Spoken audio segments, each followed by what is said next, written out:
Muy buenos días, mis amados hermanos de Iglesia Cristiana La Viña en Monterrey. Les envío un gran abrazo desde San Salvador. Mi esposa y mi madre les mandan saludos, ya que cada día estamos orando por cada uno de ustedes. Les recuerdo con mucho amor y vuelve a ser un enorme privilegio para mí el poder dirigirme a ustedes desde acá, a pesar de la distancia eh, y el poder compartir la palabra de Dios juntos. Mientras abro aquí la presentación, no puedo dejar de repetir que es un honor el poder tener este tiempo y sobre todo el poder hacerlo dentro de la palabra de nuestro Señor Jesucristo. Ahora, eh, haciendo un breve repaso de lo que hemos tenido la oportunidad de platicar en las últimas ocasiones que nos hemos visto, dicho de forma virtual, hemos hablado de cómo Jesús de Nazaret es el Cristo, el Hijo de Dios, el Rey eterno, prometido desde Génesis 3:15. Toda la historia del Antiguo Testamento gira en torno a la venida del Rey. Ciertamente Dios forma una nación, ciertamente Dios ha hecho una promesa con Abraham, ciertamente Dios ha escogido una familia, Dios ha preservado a Judá, que es el reino del sur, con la intención específica de que a través de ellos venga el Cristo. Y vimos cómo Jesús es el heredero legal por haber cumplido la ley, de las promesas de la ley y a la vez de la promesa que Dios le hizo a Abraham. Y a la vez también hablamos que Jesús es nuestro medio legal para el perdón. Ahora, hemos disfrutado de lo maravilloso de esta gigantesca e inexplicable gracia de parte de Dios para con nosotros, de colocarnos en Cristo, de ponernos antes del comienzo de la historia sobre su amado Hijo. Ahora, literalmente, Cristo recibe las promesas, son firmes para él todas las promesas de la ley y al mismo tiempo son completamente beneficiarios de esas promesas todos aquellos que estamos en Cristo. Por eso es que hablamos de que es una gracia imposible de describir, porque ninguno de nosotros podía ponerse a sí mismo en Cristo y sin embargo, por el excelso amor de Dios, estamos nosotros en Cristo Jesús. Ahora, la pregunta que surge es, ¿cuál es el propósito que Dios tiene para ponernos en Cristo? Y referente de esto, uno de estos tantos propósitos que es el que vamos a compartir el día de hoy. Y yo lo he colocado aquí, que ya no vivan para sí, sino para aquel que murió y resucitó. Mis queridos hermanos, hay muchos propósitos por los cuales Dios nos ha puesto en Cristo. Es muy importante saber que Dios no lo deja así al aire para que de alguna forma, algún día, de forma mística, descubramos cuál es el propósito de Dios para nuestra vida. Al contrario, la Biblia es clara en cuál es el propósito de Dios para nuestra vida. Y su propósito es que vivamos para Él y lo repite constantemente. Fuimos elegidos, fuimos justificados, hemos sido santificados para ser de Dios. Y en ese sentido se puede explicar de una forma más sencilla diciendo para vivir en santidad.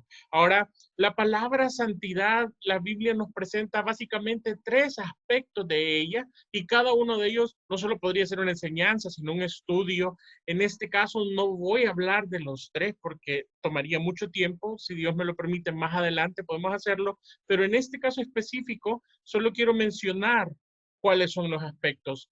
El primero de estos aspectos es la santidad posicional. Cuando Cristo muere literalmente en su acción de morir, Él está comprando un pueblo para sí. Y esta acción convierte a este pueblo en santo. a estos elegidos en santos. Entonces, esto es lo que los teólogos le llaman la santidad posicional. En la segunda perspectiva, hay algo que es la manifestación de esta santidad, de esta pertenencia que Cristo tiene sobre nosotros, que se manifiesta día a día. A eso se le llama la santidad progresiva. Es decir, como Cristo me compró, como le pertenezco, cada día, cada una de mis acciones, de una forma más clara y cada vez pues, más entregada, demuestra que le pertenezco a nuestro Señor Jesucristo. Eso sería la santidad progresiva, solo explicando estas palabras de tal forma que nosotros podamos entenderlo.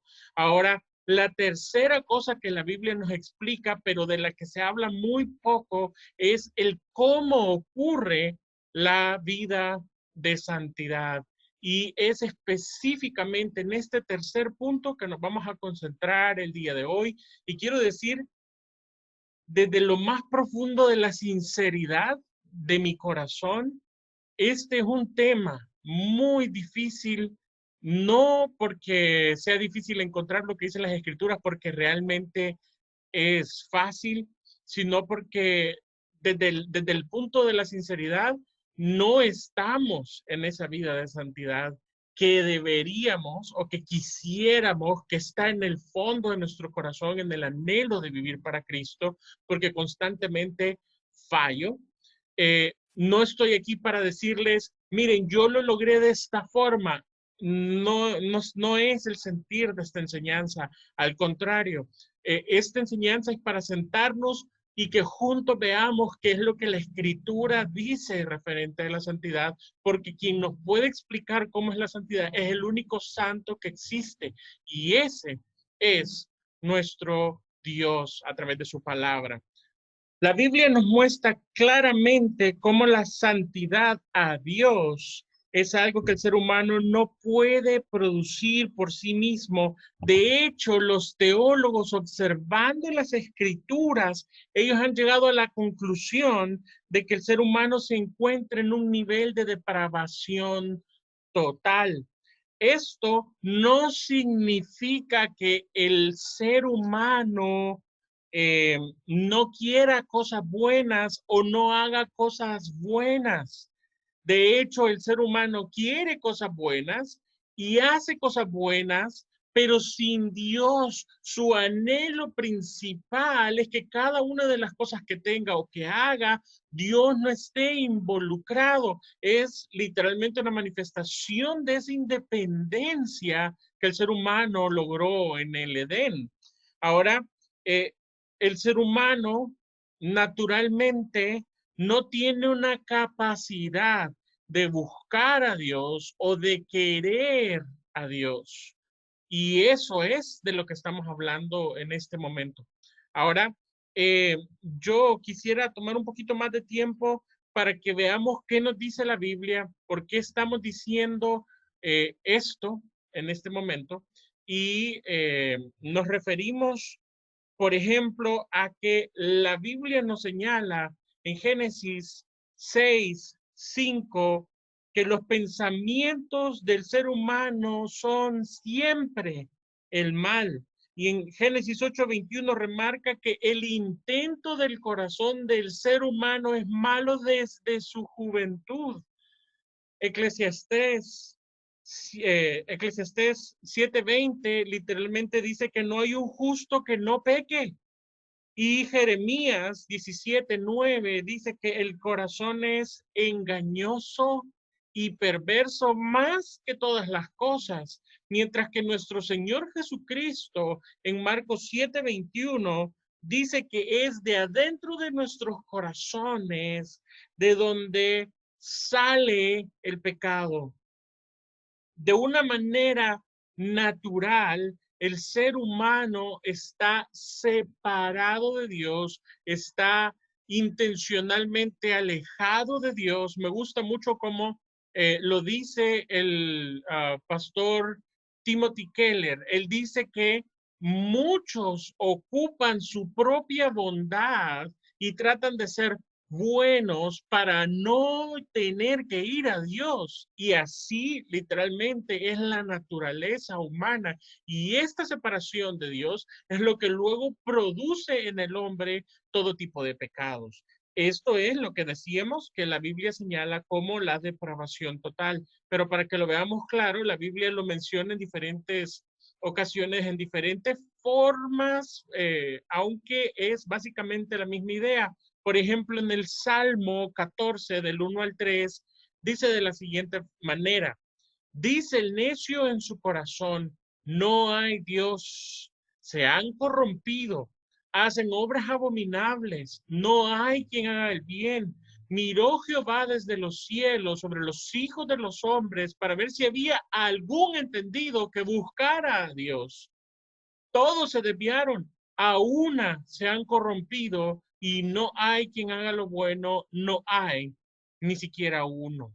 Esta cita está relacionada con Romanos 3, 10 al 12 y Salmo 53, 1 al 3. Y no leímos Romanos porque en la enseñanza anterior tomamos el tiempo para ver estos versículos, pero para que veamos que la Biblia no solo lo dice en el Nuevo Testamento, sino que lo remarca mucho en el Antiguo Testamento. El intento del corazón del ser humano es constantemente irse de Dios, alejarse de Dios.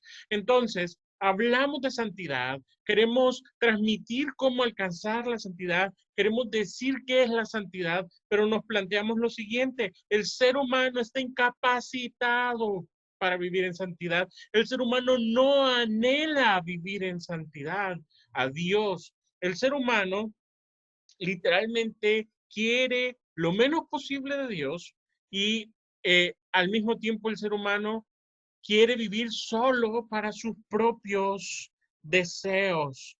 Ahora, aunque quisiéramos, que no es el caso bíblicamente hablando, aunque quisiéramos, no podemos vivir en ese nivel. Entonces, el día de hoy veremos cómo es que Dios hace posible para la raza humana el poder vivir en santidad. ¿Cómo es que Dios ha prometido darle un corazón nuevo que esté dirigido por el Espíritu Santo? Luego veremos cómo la marca indudable de que somos hijos de Dios es que el Espíritu Santo habita dentro de nosotros. Después veremos que el Espíritu Santo en nosotros significa que tenemos una nueva naturaleza para finalmente concluir que es el Espíritu Santo quien nos da el deseo de vivir para Dios y a la vez quien nos capacita para vivir para Dios. Yo quisiera que tomáramos unos minutos para orar y pedirle al Señor que ilumine nuestro entendimiento a través de las Escrituras por el poder de su Espíritu Santo el día de hoy. Señor, te agradecemos infinitamente porque nos permites abrir la palabra, porque eres totalmente confiable en lo que tú dices y en lo que tú haces, a pesar de lo que nosotros somos, Señor. Y en tu santa fidelidad, Señor, nos aferramos, nos apegamos a las Escrituras, te rogamos por luz, Señor. Este es un tema importante porque yo sé que tu Espíritu ya ha puesto en nosotros el deseo de vivir para ti, a pesar de que vivimos en una constante lucha, Señor. Permítanos entender que es a través de la obra de tu Santo Espíritu, Señor, que tú estás llevándonos al punto de vivir para ti, Señor. Confiamos en ti, confiamos en tu palabra, confiamos en la obra de tu Santo Espíritu, Señor, y nos declaramos totalmente dependientes de ti para aprender el día de hoy. Háblanos, háblanos porque lo necesitamos, Señor, en el nombre de Jesús. Amén y amén. Bien, mis queridos hermanos, entonces lo primero que yo quisiera que pudiéramos entender y estudiar el día de hoy son aquellas profecías que se hacen en el Antiguo Testamento referentes a el nuevo pacto. ¿Qué tiene que ver el nuevo pacto? ¿Qué tiene que ver estas profecías referente a la vida de santidad? Bueno, es que así como Cristo fue profetizado, asimismo la vida del Espíritu Santo dentro del creyente también fue profetizada. ¿Por qué? Porque el ser humano espiritualmente está muerto y delante de Dios es incapaz de ir a Dios, es incapaz de querer a Dios y es incapaz de buscar a Dios. Pero la respuesta de Dios a esto comienza con Dios profetizando que va a capacitar al hombre para poder buscarlo. Miren lo que dice Jeremías, Jeremías 31, del 33 al 34. Pero este es el pacto que haré con la casa de Israel después de aquellos días, dice Jehová.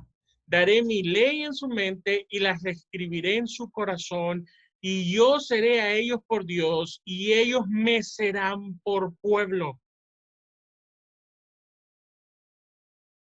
Y no enseñará más ninguno a su prójimo ni ninguno a su hermano, diciendo, conoce a Jehová, porque todos me conocerán, desde el más pequeño de ellos hasta el más grande, dice Jehová, porque perdonaré la maldad de ellos y no me acordaré de su pecado. Bien interesante cómo en el versículo 33 Dios habla del futuro pacto. Recuérdense que en este momento de Jeremías estamos hablando de alrededor de unos 500 años antes de la venida de nuestro Señor Jesucristo. Están en este tiempo todavía no se han ido al exilio, están por irse al exilio porque Jeremías presencia ese momento de la caída de Jerusalén.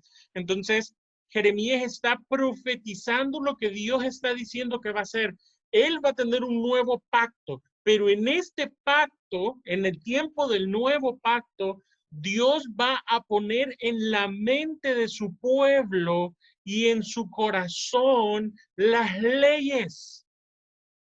Y dice que por primera vez, no es que antes Dios no fuese Dios, pero lo que va a ocurrir es que por primera vez el ser humano iba a poder reconocer a Dios como, más bien hablando del pueblo, va a poder reconocer a Dios como su Dios. Y entonces van a vivir como su pueblo. También dice que este pacto se va a caracterizar porque cada uno de los del pueblo va a conocer a Jehová. Y también dice a través de cómo lo van a conocer. Dice que el pueblo de Dios va a reconocer y conocer a Jehová a través de cómo él va a haber perdonado su maldad y cómo él va a haber borrado su pecado. Y es bien interesante porque todo el pacto, el mediador del nuevo pacto es nuestro Señor Jesucristo. Este tiempo que nosotros llamamos cristianismo es literalmente la manifestación del nuevo pacto.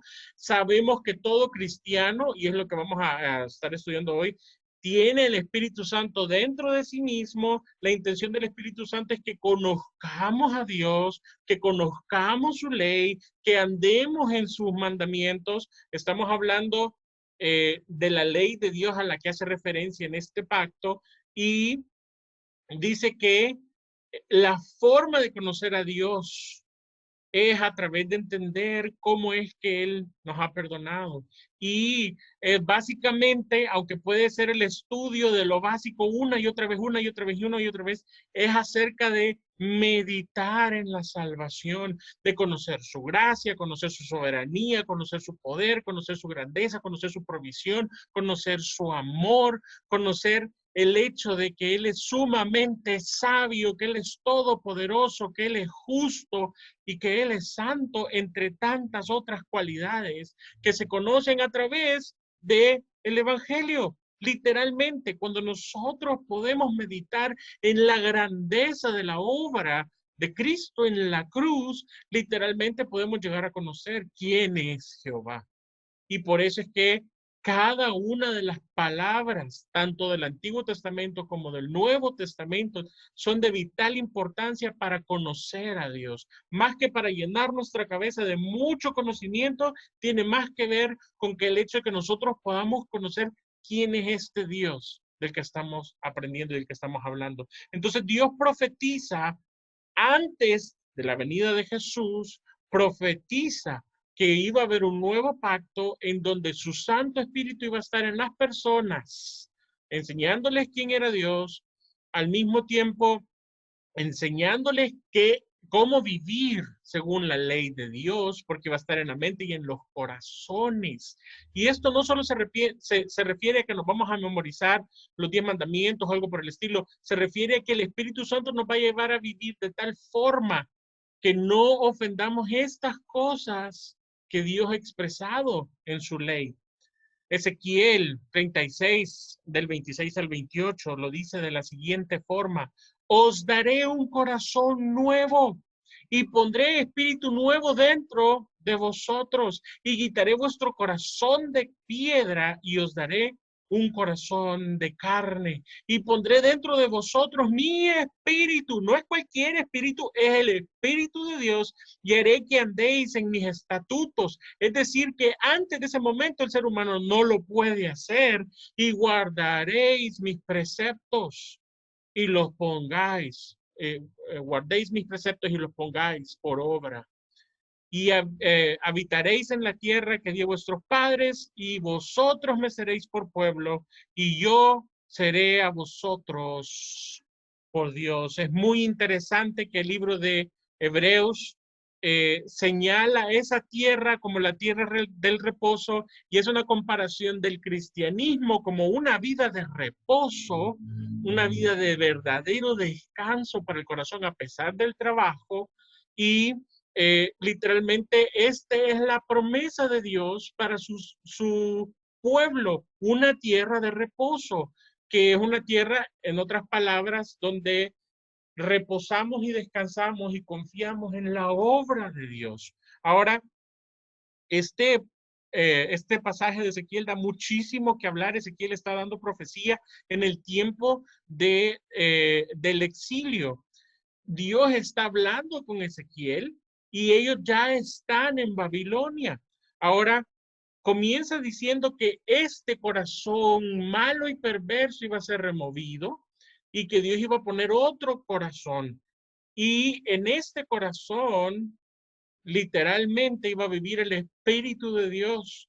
Y en ese Espíritu nosotros vamos a poder respetar los mandamientos de Dios. Es bien interesante el entender esto y hacer la comparativa cuando Pablo nos dice de forma clara, y eso es lo que creemos, es que nosotros los cristianos no estamos bajo la ley, y sin embargo la obra del Espíritu Santo es hacernos vivir la ley. ¿Por qué? Porque ese es el santo propósito de Dios. Ahora, Jeremías 24:7 aún añade: y les daré un corazón para que me conozcan, que yo soy Jehová, y me serán por pueblo, y yo les seré a ellos por Dios, porque se volverán a mí de todo su corazón. Estos versículos nos permiten entender qué es, desde la perspectiva de Dios, el problema del pueblo. El pueblo no tiene un corazón para conocer a Dios. El pueblo no sigue los mandamientos de Dios. El pueblo no tiene un corazón para volverse a Dios. Literalmente, esto es una manifestación de la naturaleza caída y depravada del ser humano. Literalmente, no podemos hacer estas cosas porque estamos muertos en nuestros delitos y en nuestros pecados. Ahora, la promesa de todos estos versículos es que Dios va a solucionar eso específicamente. Bien, viene Cristo. Cristo realiza su obra expiatoria en la cruz del Calvario, y 50 días después de la resurrección de nuestro Señor Jesucristo, literalmente cuando se están celebrando la fiesta de las primicias, así se llama bíblicamente, la fiesta de las primicias, también llamada la fiesta de los 50 días, que se cuenta desde el domingo de resurrección, 50 días, llegamos a este tiempo en donde se celebran las primicias, y también conocido como Pentecostés. En ese momento específico, el Espíritu Santo de Dios viene a morar en la iglesia. Ahora, el Espíritu Santo de Dios es el mejor regalo que Dios le puede dar a una persona. Es tanto así que nuestro Señor Jesucristo dijo, por ejemplo, pues si vosotros, siendo malos, sabéis dar buenas dádivas a vuestros hijos, cuánto más vuestro Padre Celestial dará el Espíritu Santo a los que se lo pidan. Literalmente es una comparación preciosa. La mayor dádiva de Dios para una persona después de habernos dado a nuestro Señor Jesucristo o juntamente con darnos a nuestro Señor Jesucristo, el habernos puesto en Cristo, todo esto al mismo nivel es el Espíritu Santo. Es el Espíritu Santo. Y voy a explicar por qué en unos segundos. Pero no quiero dejar pasar la ocasión, porque el Espíritu Santo, según nuestro Señor Jesucristo, dice en Juan 14:26, mas el Consolador, el Espíritu Santo, a quien el Padre enviará en mi nombre, Él los enseñará todas las cosas y os recordará todo lo que yo os he dicho. Pablo dice que Dios nos selló con el Espíritu Santo como una señal de que le pertenecemos a Dios y que somos herederos del nuevo pacto. Dice en Efesios 1, 3 y 14, en él también vosotros, habiendo oído la palabra de verdad, el evangelio de vuestra salvación y habiendo creído en él, fuisteis sellados con el Espíritu Santo de la promesa, que es las arras, esto es un término jurídico, lo que significa en palabras normales es que es la garantía de nuestra herencia hasta la redención de la posesión adquirida, es decir, hasta que ya obtengamos esa posesión que Cristo ha comprado para nosotros, para la alabanza de su gloria. Si tenemos el Espíritu Santo, tenemos garantizado que somos el pueblo de Dios. Por eso el apóstol Juan dice, en esto sabemos que en esto sabemos que permanecemos en él y él en nosotros, en que nos ha dado su Espíritu. Literalmente, la característica, el rasgo de que somos el pueblo de Dios es que tenemos el Espíritu Santo morando dentro de nosotros. Cuando Dios profetizó el nuevo pacto, nos señala a Cristo como el mediador y al Espíritu Santo como el aplicador del nuevo pacto. Aunque como creyentes no estamos bajo la ley, lo voy a volver a repetir, el Espíritu Santo hace que nosotros vivamos de tal forma que no ofendamos la ley de Dios. Por eso dice Filipenses 2:13, porque Dios es el que pone produce en vosotros, es el que vosotros produce así el querer como el hacer por su buena voluntad. Literalmente, el que nosotros queramos vivir para Dios y el que nosotros vivamos para Dios de forma efectiva, no solo querer, sino que lo hagamos, es Dios quien lo produce y lo hace a través de la obra del Espíritu Santo, porque esa es su buena voluntad, que vivamos para su gloria. De manera que una nueva vida es el fruto del Espíritu Santo. Dios nos puso en Cristo. Dios nos dio su Santo Espíritu para que nosotros podamos vivir para Cristo. Tener el Espíritu Santo es la garantía de que somos parte del nuevo pacto. Hablando sobre el tema, Jesús, sobre el tema de la salvación y de pertenecer al reino y del pacto, Jesús hablando con Nicodemo, le dijo que era necesario nacer de nuevo para participar del pacto del reino. Esto está en Juan 3:3. Dice, Jesús respondió y le dijo, de cierto te digo, que el que no naciere de nuevo no puede ver el reino. A ver, hermano David me está diciendo un montón de términos. Me ha dicho un corazón nuevo, me ha dicho voy a poner un nuevo espíritu, me está diciendo que ese es el Espíritu de Dios y ahora me está metiendo un nuevo término. me está diciendo que es necesario nacer de nuevo. Bueno, mi hermano, estamos hablando exactamente del mismo término. La Biblia lo explica de muchas formas. Una de esas formas es que nosotros somos representados en un valle de huesos secos, donde al escuchar la palabra dada a través del profeta, vuelve a tener una forma y vida humana. Eso es el ser humano frente al Evangelio, y esto es exactamente lo mismo que necesitar un corazón nuevo, que necesitar el Espíritu Santo para conocer a Dios, para seguir a Dios, para vivir para Dios. Eh, Esto es una misma enseñanza, y en este sentido Jesús le dice a Nicodemo: si no nace de nuevo, no puede ser parte del nuevo pacto, que es ser parte del reino de Dios. Leí algo que me llamó mucho la atención hace algún tiempo. La predicación moderna, dice este libro, comienza con Juan 3:16. En contraste, nuestro Señor Jesucristo comienza a predicarle el Evangelio a Nicodemo aquí en Juan 3:3. Y lo que Jesús le dice a Nicodemo es: Nicodemo, si tú quieres ir al reino, literalmente tienes que nacer de nuevo. Entonces, esta es la necesidad del ser humano delante de Dios. Nacer de nuevo es una obra del Espíritu Santo. No pasa por la voluntad de la carne, pero el Espíritu Santo es quien lo hace. La muestra de que alguien ha nacido de nuevo es que esa persona puede creer que Jesús es el Cristo. Hay un gran problema teológico y de discusión hoy en día, que es: ¿qué fue primero?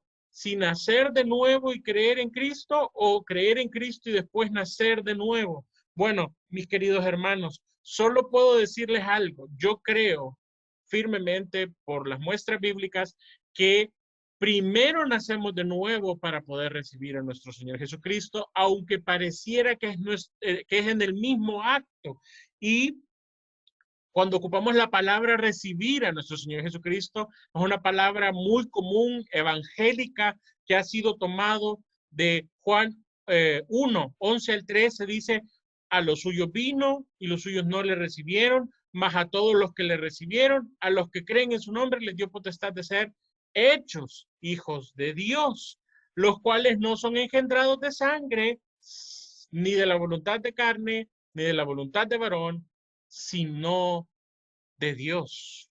De manera que para que alguien pueda recibir al Señor Jesucristo en su corazón, necesita, en el acto de escuchar la predicación, de escuchar la palabra, en la plática en donde a alguien se le está invitando a otra persona a reconocer que Jesús es el Cristo, en ese mismo momento, el milagro que ocurre no es por las palabras del predicador, de la persona que habla, sino el Espíritu Santo trayendo a un muerto a la vida para poder recibir a Cristo como su Señor. Ahora, por eso es que nuestro Señor Jesucristo nos dice de una forma clara lo siguiente: eh, así como creer en Jesús, que Jesús es el Cristo, tener fe y buscar a Dios es un don de Dios. Jesús lo enfatiza de esta forma, lo dice así en Juan 6, 44 y 45. Ninguno puede venir a mí si el Padre que me envió no lo trajere, y yo le resucitaré en el día postrero. Escrito está en los profetas, y serán todos enseñados por Dios. Así que todo el que oyó al Padre y aprendió de él, viene a mí. Mire el orden literal de las palabras en ese versículo 45. Hace una referencia a los versículos de Jeremías y de Ezequiel que leímos hace unos minutos. Serán todos enseñados por Dios. Esa es una de las conclusiones de lo que hemos aprendido. ¿Por qué? Porque va a estar adentro de esa persona el Espíritu Santo. Entonces el orden es el siguiente: el que oyó al Padre y aprendió del Padre es el que viene a Cristo. Por eso es que ninguno puede venir a mí, dice Jesús, si el Padre que me envió no lo trajere, y yo le resucitaré en el día postrero. Y voy a concentrarme en la violencia que hay en estos versículos y en todo lo que estamos hablando en este momento. Literalmente, mis amados hermanos, esto es unilateral, una sola voluntad obrando, y esa es la voluntad de Dios de traernos a Cristo. No es la voluntad de David o del pastor Jonathan o de cualquier otro teólogo, es la voluntad de Dios atrayéndonos violentamente en contra de nuestra naturaleza y de nuestros deseos hacia Él. Y por eso es que me encanta mucho la explicación del versículo 44 que da el doctor R.C. Sproul. No es mi explicación, no ha salido de mi conocimiento, me gustó muchísimo y quería yo traerlo. La explicación que el doctor R.C. Sproul nos da sobre la palabra arrastrar, que aparece aquí en el versículo 44, aquí donde dice le trajere. Vamos a ver si lo podemos marcar para que lo tengamos claro. ¿De qué palabra estamos hablando en el griego? Estamos hablando de esta palabra, le trajere. Ninguno puede venir a mí si el Padre que me envió no le trajere, y yo le resucitaré en el día postrero. Bien, ¿qué es lo que explica el diccionario griego referente de esto? La palabra que aparece ahí, literalmente, es la palabra arrastrar, que se lee, que bueno, lo tenemos aquí, no, yo no sé leer el griego, pero lo que literalmente significa es, si Dios no lo arrastra, y vaya que tiene que arrastrarnos, no podemos llegar a Cristo. No solo para recibir a Cristo, sino para vivir en santidad. Estamos hablando de violencia literalmente, porque es algo que no está en nuestro corazón, no es ni siquiera agradable, y quizás el primer pensamiento de muchas personas cuando se habla de santidad es, este hermano David Castillo sí que es un legalista o un religioso. Mis queridos hermanos, Dios nos escogió para esto. Dios te escogió a ti antes de la fundación del mundo para que no vivas para ti. Y esto puede ser la más maravillosa buena nueva, pero muy mala para la carne, muy desagradable para nuestra naturaleza humana. Y para que entendamos esta comparación y veamos, siempre es bueno apuntar el número 1670, en donde lo encontramos en nuestro versículo. Aquí la tenemos una versión paralela en el griego, y lo que vamos a encontrar acá está acá. En español muchas veces se escribe como lo atraiga, y no me está dejando marcar como yo quisiera. Estamos hablando de esta palabra. Entonces dice que nadie está siendo capaz de venir hacia mí si alguna vez no el Padre, lo habiendo enviado a mí, atraiga a él, y yo levantaré a él en el día último. Bien, esta es la palabra. ¿Dónde más usa la Biblia para explicar esta palabra? En el Nuevo Testamento. ¿Dónde más se usa en el griego para que podamos dar por sentado que es tal y cual? Y el hermano David Castillo lo está diciendo. Bueno, así lo presenta la siguiente cita. En Hechos 16, 19, Pablo y Silas son arrastrados hacia la cárcel, y en el original también se ocupa.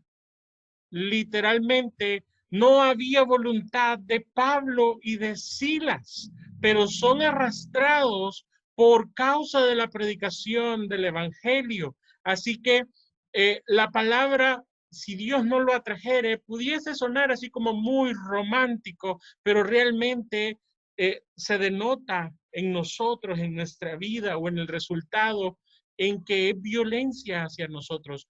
No porque a Dios no le importe qué es lo que pensamos, sino más bien porque su plan es perfecto, y ese atraernos de muerte a vida aunque puede sonar duro, difícil, el hecho de que Él nos haya escogido para vivir para su gloria y para su honra, y ya no podamos vivir para nuestra propia gloria, puede sonar feo, pero a la vez, mis queridos hermanos, es la vida eterna. Y es esa gracia de estar en Cristo y esa salvación del Rey eterno, y es todo lo que no podíamos alcanzar por nosotros mismos. Por eso es que también es reconocido como gracia.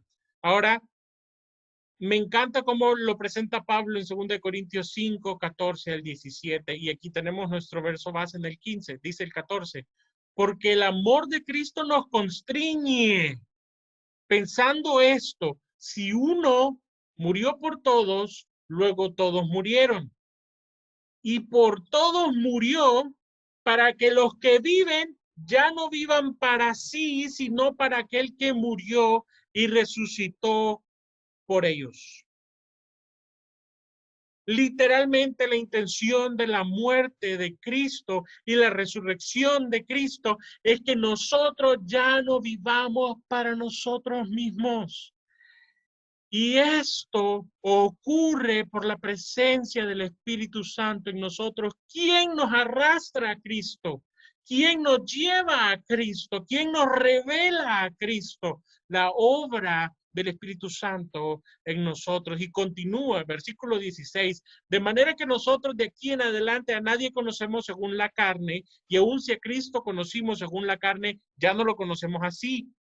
De modo que si alguno está en Cristo, nueva criatura es. Las cosas viejas pasaron, he aquí, todas son hechas nuevas. La muerte de Cristo, su obra en la cruz, la confesión y la fe que podemos tener en esto, radica en la vida del Espíritu Santo en nosotros. Cualquiera pudiera decirme, hermano David, pero si alguien, digamos, X persona no conoce de Dios, pero tiene su religión, quiere decir que sí está buscando de Dios. Bueno, la respuesta bíblica es que el ser humano hace ídolos. El ser humano busca creer en algo que le va a dar todos los deseos que nacen en su corazón. Y sin embargo, el concepto bíblico de Dios es un ser para quien no solo merece que vivamos, sino que nos compró para que vivamos para Él. Y esto, mis queridos hermanos, esto es algo que a la carne no le gusta. Nosotros estamos viviendo la vida cristiana para la gloria de Dios, porque Dios nos compró para eso. Ese es el propósito por el cual existimos y es lo más hermoso que puede existir, porque aparte de que no lo podemos hacer en nuestra carne, el Espíritu Santo está obrando constantemente para llevarnos a la cruz, para sacarnos del sepulcro, cada uno de nosotros, cada día, para que cada una de nuestras acciones sean en redundancia de la gloria del Creador, de quien nos eligió, nos justificó y nos santificó por pura gracia. Y quiero ir concluyendo con esto. Desde el Antiguo Testamento, la vida de santidad depende de Dios. Así, por ejemplo, lo presenta Proverbios 3, del 5 al 8. Fíate de Jehová de todo tu corazón y no te apoyes en ti mismo. Reconócelo en todos tus caminos y Él enderezará tus veredas.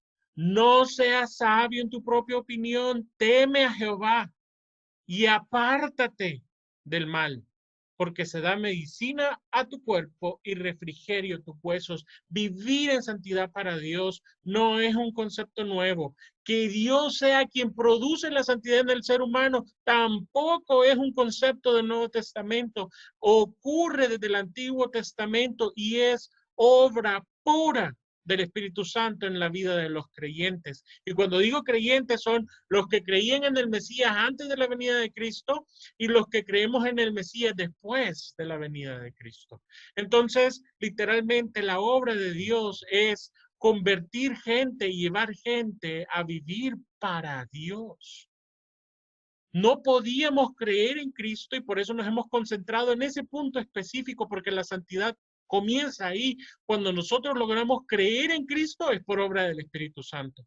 Y es entonces que podemos garantizar que lo que viene también va a ser obra del Espíritu Santo, porque la pregunta probablemente va a ser mi hermano David, ¿y esto cómo ocurre? Explíquemelo, porque me lo está poniendo así como muy místico, que el Espíritu Santo, porque la mayoría de nosotros estamos esperando una señal así tipo del Pentecostés, como para comenzar y decir, bueno, Dios ahora me habló, ahora me está moviendo, ahora puedo vivir en santidad. Mis queridos hermanos, la Biblia dice que el Espíritu Santo ya está en usted y eso significa que tiene que caminar, no significa que tiene que esperar a sentir que ya puede vivir en santidad, sino que tiene que creer que ya está el Espíritu Santo en usted para vivir en santidad. Dios es el que hace la obra. Dios es el que nos ha capacitado. Y si usted quiere una pregunta bien sincera y bien honesta, no es ponernos muy místicos, es orar y caminar. Camine, renuncie, deje las cosas a un lado, no por su poder. Si siente que es muy difícil, ore. De nuevo, el hermano David me está diciendo esto porque él ya lo logró. Mis queridos hermanos, no estoy en la misma lucha, pero si la Biblia dice que el Espíritu Santo es quien nos lleva a vivir en santidad, así es.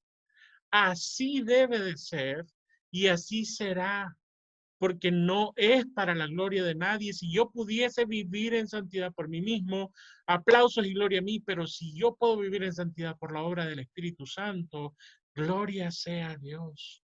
David no es bueno en sí mismo, tiene un Dios bueno que puso a Cristo para su salvación y que puso al Espíritu Santo para llevarlo a Cristo. Y literalmente, mis queridos hermanos, solo es Dios el único digno de toda la gloria. Y si hubiera una buena idea, algo que podemos hacer, oremos como lo hacía el salmista en el Salmo 51, 10 al 11, y digámosle, crea en mí, oh Dios, un corazón limpio y renueva un espíritu recto dentro de mí. No me eches de delante de ti, no quites de mí tu Santo Espíritu. Tenemos lo que necesitamos para vivir en santidad. Tenemos lo que necesitamos para alcanzar ese logro. Y no está en nosotros mismos humanamente hablando, ni en nuestro corazón, ni en nuestro conocimiento, sino en confiar en la obra del Espíritu Santo día a día, el entender que sí es violencia, porque estoy viviendo para alguien más, no para mí mismo, pero es para la gloria de Dios. Y cuando entendamos esto, entendamos la fuerza que nos respalda, dice Romanos 8:11, y si el espíritu de aquel que levantó de los muertos a Jesús mora en vosotros, el que levantó de los muertos a Cristo Jesús vivificará también vuestros cuerpos mortales por su espíritu que mora en vosotros. Si usted siente que hay un pecado que no pueda vencer, recuerde que el poder que levantó a Jesús de los muertos habita dentro de usted si usted es el Hijo de Dios. No eres tú Dios, no eres tú el Espíritu Santo, pero Dios ha puesto el Espíritu Santo como la garantía para que tú puedas vivir en santidad. Dios puso el Espíritu Santo, Dios ha puesto a Cristo, Cristo murió, resucitó, el Espíritu Santo nos permite creer en Cristo, nos lleva a Cristo, nos hace vivir para Cristo, de tal forma que sea únicamente Dios exaltado y glorificado. Muchas gracias por su tiempo, mis amados hermanos. Que el Señor les bendiga. Espero que nos conceda pronto el volvernos a ver y sobre todo el que podamos abrazarnos, orar juntos y exaltar su nombre juntos. Un saludo desde la ciudad de San Salvador.